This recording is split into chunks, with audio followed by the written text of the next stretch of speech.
Vynieslo sa asi 700 kg materiálu, ale z druhej strany sme to nosili kvôli chlapcom z Tisovca, z klubu Back to Elements, takí cvičenci, tak to asi 4 chlapci vyniesli.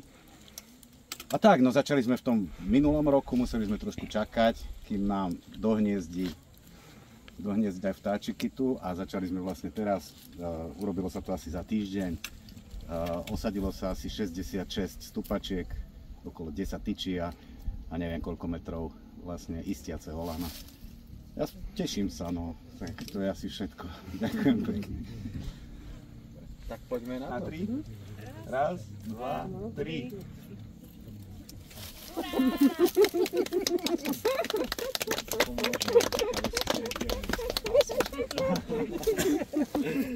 Prečo bolo potrebné tieto prvky doplniť, alebo prečo ste sa rozhodli takýto projekt vôbec realizovať? A čo prinesie možno teda tým návštevníkom? Tak hlavnou úlohou toho bolo, že veľa ľudí, ktorí vlastne navštevovali hrebene Hradovej, tak cez to skalné bravo sa im ťažko prechádzalo, alebo problém bolo to, že chodili tam, dajme tomu, rodiny s deťmi a chceli sme, aby ten chodník bol bezpečnejší a hlavne prístupný pre všetkých turistov, aj dajme tomu vekovej štruktúry, ale aj pre rodiny s deťmi a tento projekt a účel tohto projektu bol týmto úplne naplnený. A možno ešte, ak by ste mohli opísať aj ten samotný naučný chodník z pohľadu toho teda turizmu, prečo by možno sem mali prísť do Tisovca sa aj ľudia z iných miest pozrieť práve na tento.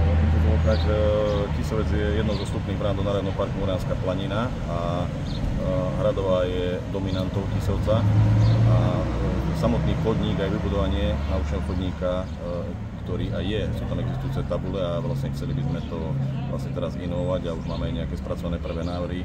Je pripútanie toho turistu každej vekovej štruktúry k tomu, aby tú Hradovú navštívili a aby sa dozvedeli viac nielen o Muránskom hrade, ale aj o biotopoch a o živočíchoch, ktorí tu žijú.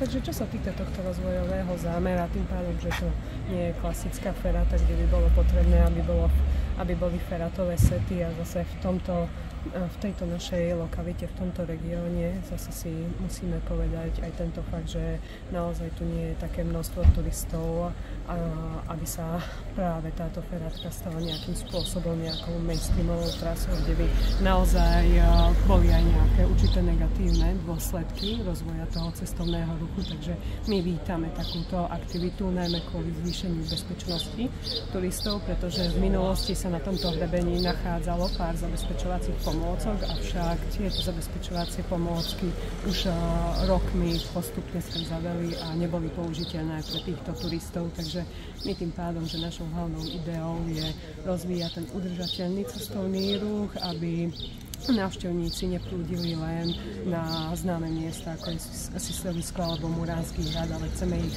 rozptýliť v rámci celého územia Národného parku, takže my vítame tento investičný zámer.